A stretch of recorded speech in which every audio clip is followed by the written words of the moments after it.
What's up, everyone? It's the divisional round of the NFL playoffs, and we're taking a first look at DraftKings. We're looking at the salaries, we're looking at the games, the matchups, everything across the board, and we'll talk some strategy, get a little early thoughts on this week's slate.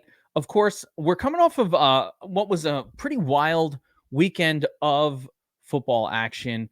A big thing that changed it up for us in DFS was the delay of that Buffalo game. Kind of changed a lot of dynamic too, because going into the weekend, we kind of thought the Buffalo game was going to be played in horrific conditions, but instead they moved the game and it ends up being perfectly fine football weather. And we get a big game out of Josh Allen in that one. Couple of unexpected things happened last week. Not too many, just a couple. There were really only two massive upsets, I would say. One was Dallas, of course, losing at home to the Packers. And sorry, Dallas fans, man, that's brutal. That's brutal. That's got to sting. Stings a little bit. People need to be fired for that. And to be honest, that one shocked me as well. Luckily for that game, I was very heavy on Dak, and that worked out just fine. So I full faded Jordan Love, and no problem there, right? The shocker in that one was, of course, Romeo Doubs going crazy, where Jaden Reed did nothing, and that burned quite a few lineups of mine as I had faded Romeo Doubs. Whoops, right?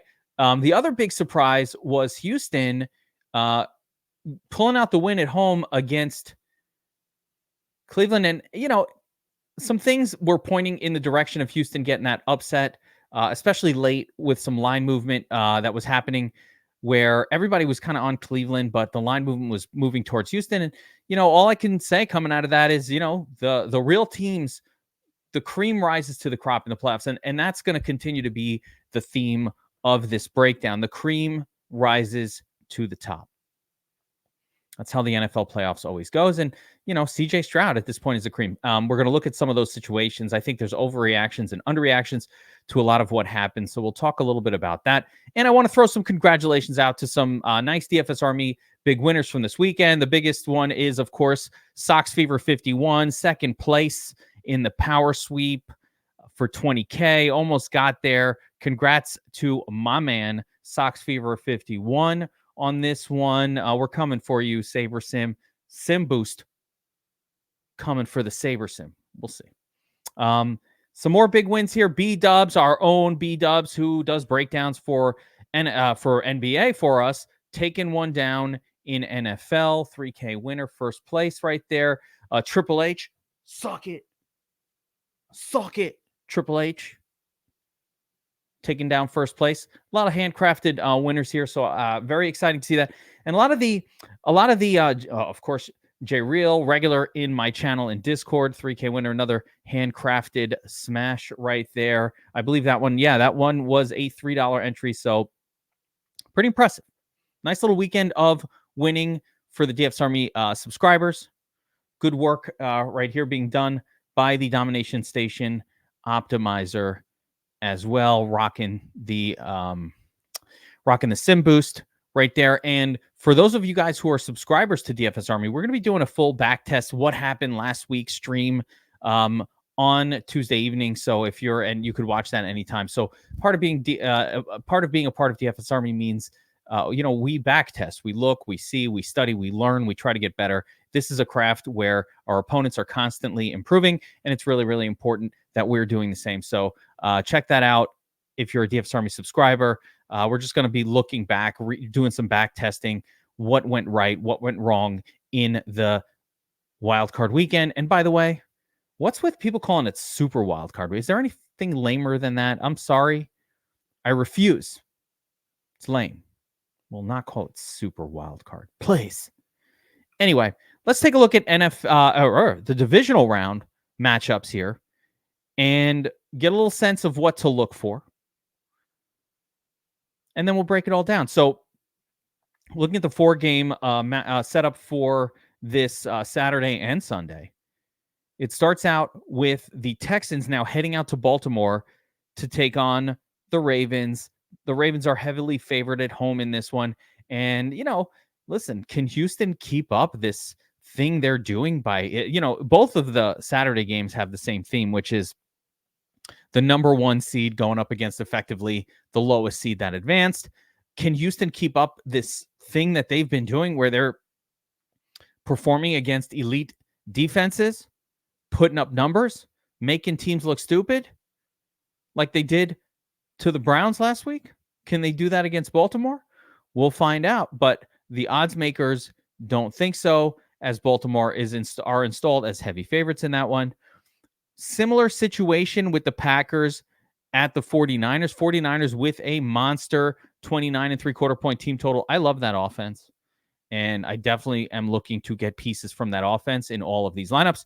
Also, I'm going to say kudos to DraftKings for kind of setting up the main slate as the 4 game, although I do hope that we get really good contests for the 2 game type slates as well, the Saturday and the Sunday only. A nice contest for that. Those are fun contests to attack as well. But I like that they're pushing this big 4 gamer. And of course, all the pieces from San Francisco are going to be super live here. And the Packers, again, can they keep it up? I don't know. Jordan Love is ascending right now. So we'll see how high that ascension can go. I have some takes on some of those wide receivers we'll talk about as we break down the position groups. One of the higher total, closer games, the Sunday games look a little bit better. Little higher likelihood of being competitive. So the first game on Sunday, we've got the Bucs at the Lions. The Lions are at home, again, in the Dome. Love the weather conditions in the Dome.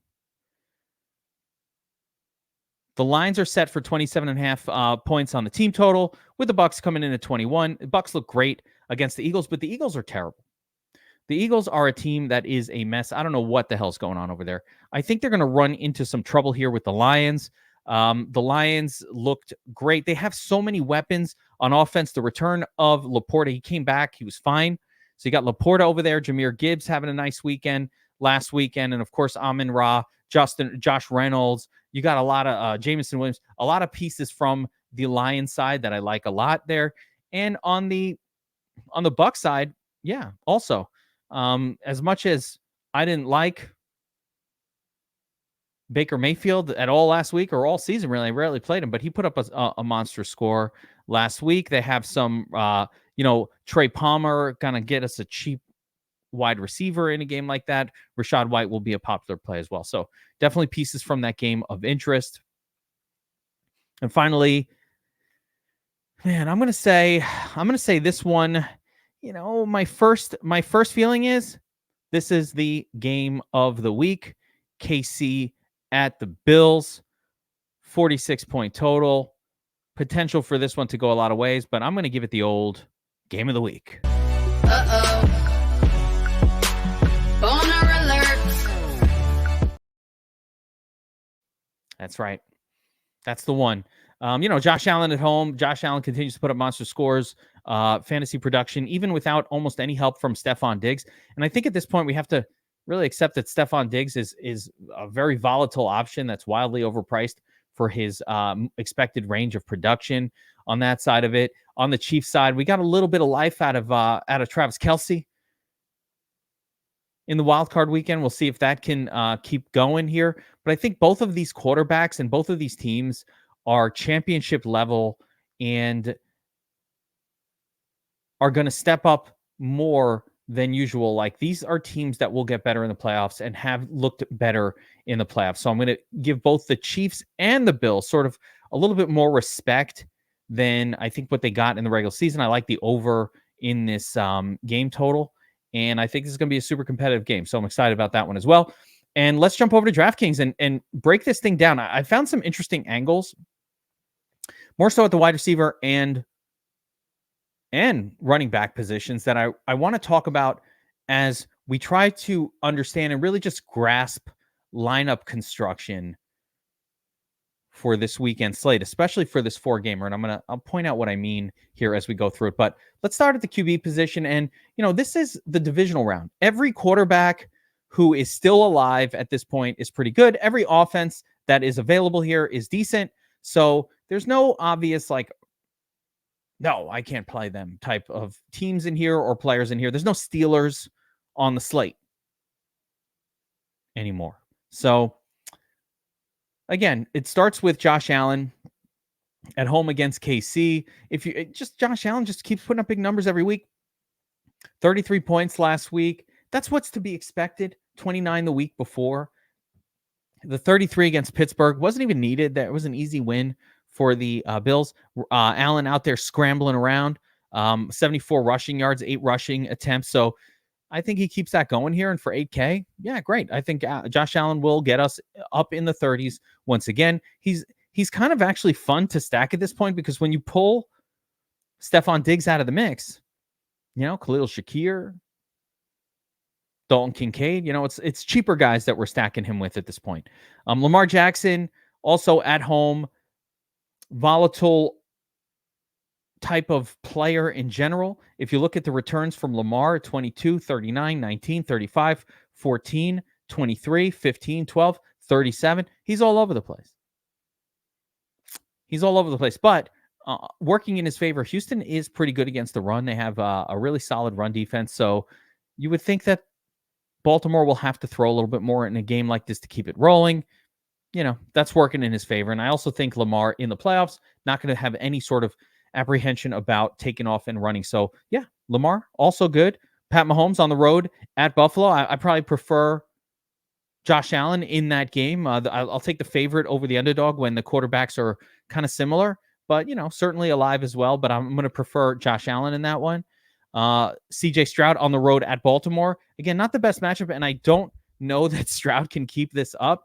So I'm probably, again, going to prefer Lamar in that game, but my goodness, CJ Stroud has been great. But if I have to choose some fades out of these 4 games, those 2 kind of stand out for me as fadeable. Next, we've got Brock Purdy at home against Green Bay, and I love Brock Purdy here, sure. 6,500, a little bit of savings over Lamar and Josh Allen. Enough savings to sort of make it worth considering, and I do like Brock Purdy here. Then we get kind of away from the better plays into a little more sketchy, and Jared Goff is only sketchy. Why is Goff sketchy, Kev? He's indoors. He's sketchy because of the same reason he's sketchy every week. The team's running backs are so dominant around the goal line that Goff's volatility in terms of his touchdown production is all over the place. That's really the only issue. If you have 2 elite running backs on the team and they score, especially Montgomery, they're going to give him the ball around the goal line. It just lowers the amount of touchdowns that Goff throws for most weeks. But Goff will also just spike on those weeks when the running backs don't get there, and all of a sudden he's got your 3 or 4 touchdown week, and that's when he'll smash. Let me find some examples. If you see here, threw for 1 touchdown, 2, 1, 1, 1, 5. Right? So they score a lot. There's the 3 touchdown game in the high 20s. So, Detroit does score a lot, but unless I think it's variance, that one game where he threw for 5 touchdowns, more often than not, they're just going to run for 1 or 2, and he'll throw for 1 or 2, and they'll get their 4 touchdowns, but it doesn't always come off the arm of Goff. So he'll be at the lower end of my interest zone for sure this weekend. And then we get into Jordan Love at San Francisco. Can he really keep that up? I don't know. It seems questionable, I would say. I would say if Jordan Love is putting on a show against San Francisco is really going nuts. So if I'm playing Jordan Love, I'm definitely looking for pieces from San Francisco in that one, Christian McCaffrey and all of that. And then finally, Baker Mayfield on the road at Detroit. I think that's fine. I don't normally like to play Baker Mayfield when there are all these other great quarterbacks on a slate, but I feel like at his price point, with kind of not that many viable plays down here, I would say it goes Mayfield up to Purdy,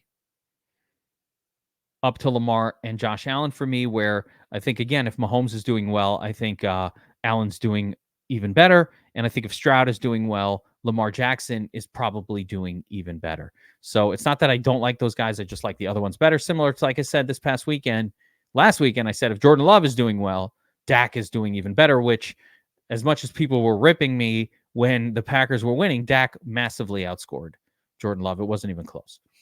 All right. I'm going to plug in Brock Purdy, almost more for a salary thing on this particular lineup. Just get somebody in the middle there, but I do like Purdy, so all good. All right, let's take a look at the running back position, and I have a strong angle and a strong take here. So right off the bat, you could see Christian McCaffrey priced all the way up. He had a week of rest, 2 weeks of rest, really, which is really nice for McCaffrey. He got to rest some of those bruised up, body parts, so to speak. And he's had a full 2 weeks. He's going to come out he's going to come out shot out like a cannon in this game. I love it. So one really interesting angle on the slate, and I'm going to plug in McCaffrey, is I think McCaffrey and Purdy in the same lineup are just fine. That's number one. But number two, when you look at the rest of the running back position, everybody has a flaw. The only one that really is unflawed and perfect is McCaffrey. And normally we don't get to play a lot of 9K type players in a lineup. When we take a look at the wide receiver position on this 4-game slate, there's really only Amon-Ra priced up or Deebo Samuel. So it's not like a Tyreek Hill or that kind of a decision, a CeeDee Lamb, Tyreek Hill decision we have to make here. For me, it's Christian McCaffrey in every lineup or in most every lineup. We'll have to see how high the ownership goes. He is priced up, but probably not priced up high enough considering what he had done. Yeah, in the regular season, McCaffrey was regularly priced in the mid 9K range. So he's down to 8,800. I think that's kind of a bargain. If you think about McCaffrey's expected outcome, he's averaging 25.9 fantasy points per game. That's already 3x his current salary. So if he just hits his average, that's a 3x. We only need eight or nine more fantasy points above usual for this to be a 4x smash. And he's facing a Packers defense that you want to run the football against. There's so many reasons to like Christian McCaffrey. I don't have to tout him that hard. But the main thing I like about McCaffrey is every other running back to me has at least somewhat of a flaw. And I'll talk about him, right? Aaron Jones, he's going up against San Francisco. That's a tough defense. As an underdog, that's generally not how I like to play running backs. Could he get it done? Sure. But that's not my favorite way to play a running back. Jahmyr Gibbs, he is not a guy who's going to get a lot of volume. He puts up a number, and he needs to get in the end zone. But 12 touches last week against the Rams? He is in a full split with Montgomery. He's not going to get a ton of volume most weeks. Really, he'll peak at 15 or 16 opportunities. So that's a flaw. Can he get it done on efficiency? Yes. But will he? I don't know. Rachaad White, also, he's fine. He gets a ton of volume. This is the opposite. Gets a ton of volume. Not a good matchup. Lions, tough defense. He'll catch some passes, though. The floor is high. But does he have a great ceiling? Even in a blowout win against the Eagles last week, only 8.5 points. Again, a couple weeks ago, they played the game in full against the Panthers. I believe they needed to win that game. Only 13 in a perfect matchup, 19 carries. And this has been the story of his season. His average score is really nice because he gets a ton of volume. But for whatever reason in that offense, he doesn't really tend to hit a ceiling. And this is a particularly, not the greatest of matchups. I don't hate it. I like White at 6,500. I'm just saying it's not a smash lock button.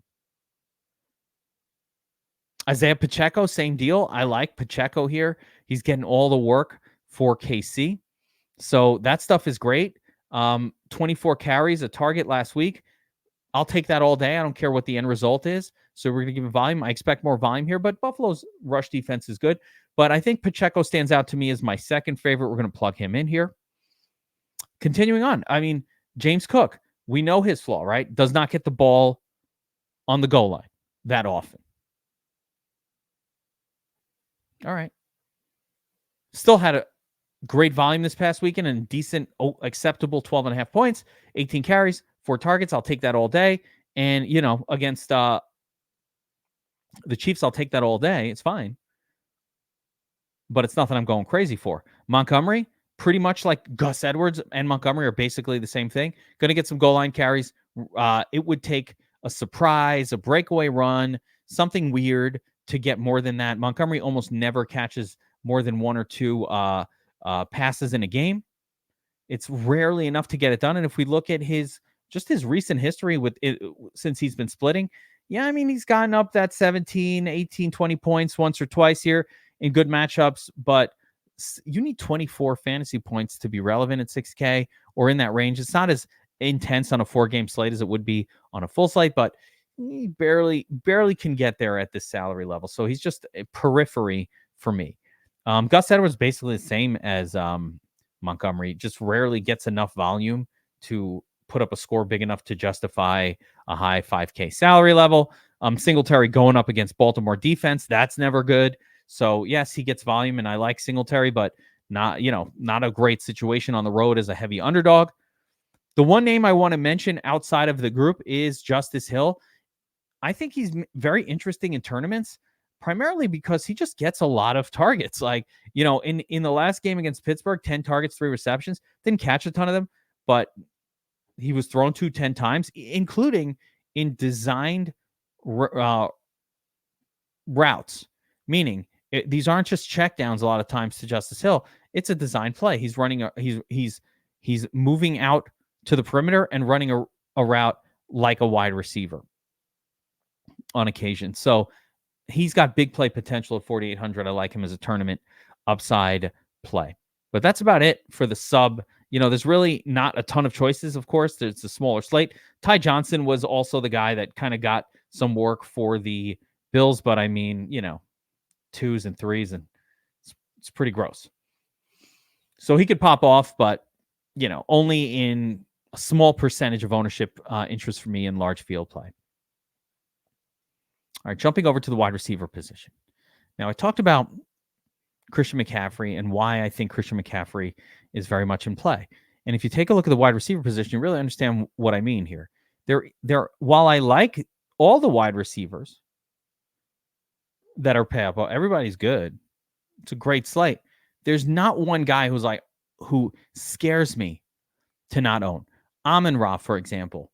I'm not afraid to not have, to have Christian McCaffrey over Amon-Ra. I think if Amon-Ra has a great game, he can get that 30. He's got that ceiling, 30, 32. But more often than not, Amon-Ra is more of a high floor wide receiver than he has been a high ceiling guy. He's averaging 22.3 fantasy points per game. But it's important to note with Amon-Ra that his returns are very level. You got the 20s and 30s, 21, 27. He hangs around between 20 to 30 fantasy points most weeks. They do throw to other people. And again, the Lions have those running backs that take a lot of the touchdowns away. So I like Amon-Ra, but, I'm not scared of taking McCaffrey over him. I think Debo is, if I don't have McCaffrey in my lineup, I probably want Debo in there. That's kind of how I see that one going down. Continuing down, of course, Mike Evans has a nice matchup here at Detroit in the Dome. Beautiful weather. Mike Evans dropped what could have been a monster touchdown. And, if he catches that pass, he goes from 48 yards, 3 receptions, 7 targets, no touchdown, to 4 receptions, about 110 yards and a touchdown. And we're looking at a day, let's see, 4, 110, that's a 3, that's 7, and 10, and 17, 18, 25. He's putting up a 25-pointer. So that one drop now has the field thinking, Mike Evans stinks, but, no difference. He just got to catch that ball this time. So it's kind of been the story of the last couple of games for Evans. Nico Collins was great as well. All of these wide receivers, these elite wide receivers, are pretty good. Stephon Diggs probably the least good of them, but he's getting targeted, 9 targets, 8 targets, 7 targets. It's not getting it done. It's not getting it done. Doesn't mean he won't get it done this week. He just hasn't been getting it done. So I like that the price on Diggs has come down. If we take a look at where he was most of the season, I mean, Diggs went all the way up to 9K. It was ridiculous. 9,100. I mean, if you followed along with our breakdowns all throughout the season, I was saying things like, maybe run Josh Allen out there naked. You really can't stack him with Diggs. Well, who else? But there was no one else to stack him with really either outside of Dalton. I still think that's the case, although at this point at 7K, I do think the salary has come down to the point where he's much more palatable here, right? At least there's some savings between him and, let's say, Amon-Ra, who probably has a higher floor. Ayuk is good. If we're playing Purdy, we probably have to play one of Ayuk or Debo. as far as picking between these two, it's really difficult to differentiate. I'm going to lean Samuel. He's averaging a little bit. Actually, it's funny. Ayuk is actually averaging a little bit more fantasy points per game, the savings, but I think it's really close with those two. And I also think it's fine to not play any of these guys. And even just Christian McCaffrey is an acceptable stack. Or we might change up that quarterback. We'll see. Maybe even George Kittle. Rashee Rice continues to impress as well. 12 targets last week. The Chiefs are realizing that he's about it for them in terms of wide receivers that can actually catch a pass. So that's a good thing. Godwin, a bit of a disappointment this past week. And, but again, in the dome, good matchup, all good. Zay Flowers, a nice pairing with Lamar Jackson there. And then I want to get to these wide receivers from the Packers. Romeo Doubs got it done last week, right? And everybody's going to chase that. People are going to chase it like, oh, it's Romeo Doubs. He's the guy now. But I just think that was a little bit of natural variance. One week it's Dontavian Wicks. Another week it's Jalen Reed. Another week it's Romeo Doubs. So before last week, I mean, he had just, he actually really got about the same 5 to 6 targets he gets most games. But generally he hadn't done that much with those targets. So he really popped off there. Jaden Reed is the opposite. Jaden Reed burnt everybody last week. And I love to stick it in the face of people who are afraid to chase who burned them the week before. Now, all that being said, San Francisco is a really good defense, so I don't need to load up or really get too crazy with any of these San Francisco wide receivers, but you'll see the way that the salaries have worked out. You're basically forced to play one of them. Like, there's just no other way. Look at what happens here with the salary. It's unclear if Gabriel Davis will even play. So you've got 1, 2, 3 Packers wide receivers, 5,600, all the way down to 4,900. So they're effectively eating this whole zone up. In order to get away from them, you either have to go all the way up to Zay Flowers, and then from there, of course, it's another big jump to sort of the better group. Then you have just Packers guys all the way down to 4,900. Then really all the way down to 4,200. And Odell Beckham, who seems overpriced for who he is and what he normally does, although, could be fine here. I don't hate Odell, but, he could get hurt in a second. It's just he's not a standout play. I think he's acceptable, but nothing special, right? So it's basically a dead zone all the way down from, I'm going to say, really 6K, but you might almost go all the way up to 6,800, all the way down to the cheap zone where it's just Packers guys or bad Baltimore wide receivers like Bateman and Odell. And then, of course, we get to the punt zone. And actually, I do think this is a better place to operate at wide receiver this week. Guys who we liked last week, a bunch of them came through. We love Josh Reynolds, came through very nicely, 7 targets, 5 receptions. Oh, Kevin, you only got 13 points. That was more than enough. When you're 3,500, you get me 13. I'm fine with it. 7 targets, fine by me. I'm plugging Josh Reynolds into my lineup. He's a comfortable play. Khalil Shakir, not a whole lot of production, but did enough, got the touchdown for us. I was like, because K-Shaq was somebody I was really high on last week. He finally gets the touchdown. Didn't do a whole lot for us, but it was enough to get it done. And we go right back to K-Shaq here if Davis is out again. Couple other names. One that I really like here is Trey Palmer. Also, man, we got a little bit lucky with Trey Palmer this past week. That one play for the touchdown got it done. David Moore out of nowhere in the nuts, like WR4. But Trey Palmer has been averaging, 5 or 6 targets most weeks. And that level of productivity is all we need. So he's fine. He's a fine play here. One of the punts. And 2 other punts that I want to mention. One is Justin Watson continues to sort of get a lot of work. Now, this Buffalo game, we got to pay attention to the weather, and there's some other issues there where I might shift off of that and really kind of, the more I think about it, the more I think this Detroit game is probably superior because of the dome. I just love Josh Allen, but beyond that, this Tampa-Detroit game indoors, I think some of the offensive pieces from that game stand out a little bit more to me. So we'll get into that. But the last spot of interest, I would say, is Sherfield, who didn't do anything this past week, but you never know. You never know when he pops it off. So we got Josh Reynolds in this initial lineup. Oh, also worth mentioning Houston's cheapies. Not so, Woods, Mechie, and Xavier Hutchinson. And we'll probably get some action from one of them at the very least here. Jameson Williams also playable. But I'm going to throw Trey Palmer in here as well. So we'll get two cheapies that I kind of like from this game. Hopefully that'll open up some salary for us for these last few spots. Let's just plug in a defense here. And here's my overview on defense, especially on a playoff slate, is number one, it's not a lock button that any of these defenses are going to put up a monster number. I certainly don't want to pay all the way up for a defense in a situation like this, although, Ravens, sure, why not? It's 49ers at home, always good. Even Lions at home, fine, right? These are all acceptable spots. So whichever way we go, I think it's fine. I also don't mind the idea of just punting away. So I'm going to throw in Bills defense here just for now. Could easily switch that, move it up. I think the best defenses, of course, the ones that stand out the most, probably the 49ers at home, maybe the Ravens at home. Those two teams stand out. Even the Lions are just fine as well. So any one of those, if we're willing to pay up a little bit. So we'll see if we have any salary left over at the end. But for now, I'll just go with the home team Bills, maybe in some tough weather conditions. Tight end. Let's run through the tight end spot here. I think double tight end will be potentially in play.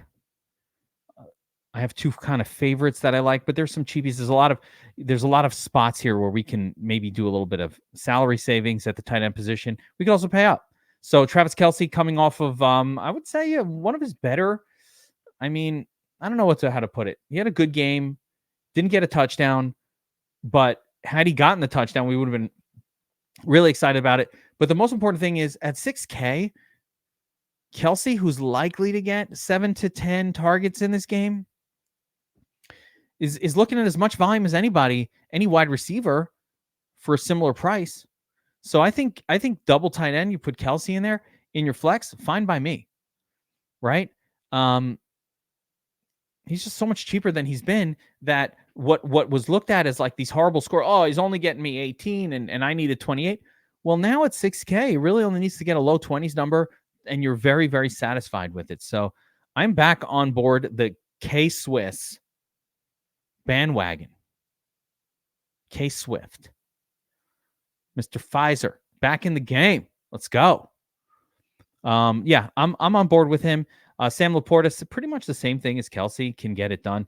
Didn't get a whole lot of work last week, was coming off the injury. Should be healthier this week, so fine by me, right? George Kittle, if we're playing Purdy, Kittle's also very much in play. Just know that, Kittle's games, they're very volatile because they have so many options on this team. It could go to George, no problem, but he is far from sort of a volume lock. And as you can see, most of the time, it's 4, 5, 6 targets, which at 5,200 is a little bit slim.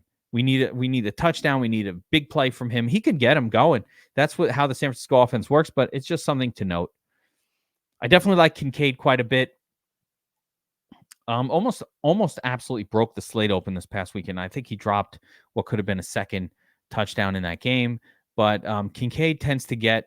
I feel like the current iteration of the Bills, their best games are when Kincaid is heavily involved. So he's somebody I'd be interested in. Isaiah Likely, also somebody I'm very interested in. Hasn't really seen enough volume to get me excited at 4,700, but the scores have been great. Like he's just getting touchdowns, and it's a reminder that the Ravens don't really have a touchdown catcher. Like if they're not running it in, Zay Flowers is just small. He's not a touchdown kind of guy. And Bateman just drops everything that you throw his way. So he's not that good. Odell Beckham could be that guy when they use him heavily, but they don't always do it.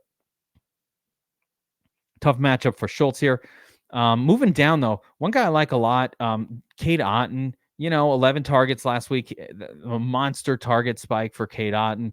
I think the Bucs are going to have to throw a ton to sort of just hang around in a game like this. I do like building around this game, so I don't mind plugging in Cade Otton over there. I think that's probably one of our better paydown options. Yeah, that's about it. So we'll think about maybe dropping like a Kelsey or somebody like that in the flex, but let's see what we can get to here. So with all of these punts, Reynolds, Palmer, and Kate Otten, a triple punt. Now we basically can do whatever we want with the final two spots. So this is a Purdy lineup, so I might go something like Ayuk and I don't want to double down Ayuk and Samuel. I would have liked to get up to Amon Ra here or go down to, let's say, Mike Evans. And then from here, it gives me 700 to upgrade the defense. Ooh, I kind of like that. So, you know what? I'm going to roll with this, but I just want to also point out so many different ways to build a lineup just like this. And of course, that is obvious, but nonetheless, so many different ways to do this one, right? We got Purdy with Ayuk and McCaffrey here. I don't really have a bring back on the Packers. I don't feel it's necessary, but we've got Pacheco here at running back. So let's just look at some quick, and we paid up for an expensive defense, right? So let's look at a different way. Let's say I wanted to go with a different running back. We can easily switch in Jahmyr Gibbs. If I'm playing Gibbs, I only have to kind of punt the defense a little bit down. And from here, I can maybe swap up to Deebo Samuel, and maybe I can get Rashee Rice in there. So check out this, like just a little switch. And now we've got a Purdy, Deebo, McCaffrey stack. Gibbs and Reynolds from the same team. Palmer bringing it back. Otten bringing it back. So lots of correlation going on here.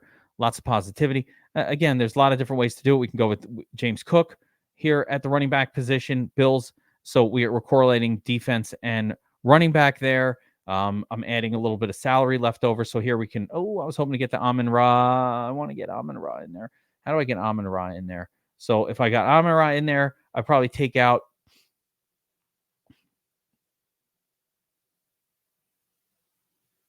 Reynolds, go with Jameson Williams. I like Reynolds a lot more than Jameson Williams, but I guess it could work like that as well. So a lot of different ways to build these lineups this week. This is just a Purdy version, but keeping in mind, I love Josh Allen here. I like Lamar. Purdy's fine. Even Baker Mayfield at his price is interesting. So should be a really fun 4-game slate to attack this NFL divisional round weekend. Best of luck to you guys as you attack it. Remember that here on the DFS Army YouTube channel, we'll be back with a big tournament tactics show this Thursday. Burns, Bobby Wow, myself, really diving deep into the strategy. In addition, if you're a DFS Army subscriber, make sure to tune in or look for our backtesting video where we kind of look at what happened wildcard weekend, rerun some of these slates, see what options or what approach some of our winners used on the Domination Station Optimizer to take down some of these tournaments. We had a lot of handcrafted winners as well. So we're just going to take a look at kind of what happened this past week, how we could have attacked it, what we could have done different, what we did right, what we did wrong, all that great stuff. It's all about learning here at DFS Army. If you're not signed up at DFS Army, go check it out now. We've got the free month offer in effect right there. You can't see it. Wait. Let me pull that out of there. I'll pull that out of there. Where is it? Motherfuckers. Let's do this. I like that, what we just did there, though. But no, let me pull this thing down so you could see the free month offer. It's right up here. You click there. You can do any one of our offers here. Sign up at Prize Picks or Sleep, or you get a free month of DFS Army VIP. It covers our Proptimizer as well. And take a look at the Proptimizer. I just want to show you guys what the props team is doing here. We track every single ticket that we give out on the Proptimizer. They're up huge. They're up since September. They're up this week. They're up last week. If you're a DFS Army VIP subscriber, you have full access to Will-In and Sniper and the Proptimizer tool, where they're just dropping tickets in the Discord, in the props channel, all throughout the day. Look at this. Everything's tracked. In the last week, if you were just signed up and just following along with their tickets, which they channel tag in the DFS Army Discord, props channel every single day, all throughout the day. Just this past 7 days, they're up $2,700 on 38. It's almost on 90% margin, man. They've crushed it this week. Look at the last 30 days, up 3,500, 18,000 entries, 21.8 in payout. If you go year to date, we're up 3,400. And back to September, when they started tracking, September 15th, 50,000 at risk, 62,000 payout. That's a 13,000. I'm going to check that math. But anyway, it's up. I'm tripping, but nonetheless, I'm up almost 13 grand since September 15th. So check that out as well. If you are a DFS Army subscriber, you have access to the props tracker, you have access to the Proptimizer tool, and you have access to Will In and Sniper dropping tickets for Sleeper and Prize Picks all day. If you don't have either of those, sites, Sleeper or Prize Picks, you can do the free month offer and get a free month of DFS Army VIP when you sign up for any one of those sites and make an initial deposit. Even if you have a Sleeper account where you play fantasy football, which is where I play, if you have not made an account there yet with a deposit yet, you can make a deposit. You use promo code DFS Army. They will match your deposit 100% up to $100. Sometimes they spike that to $500. Don't know what's going on right now with that, but at the bare minimum, $100 deposit, you get $200 to play with, and then you could just follow along with Sniper and Will In and print cash like an ATM machine. Make sure to get signed up for that. I will see you guys later in the week for Tournament Tactics. Good luck.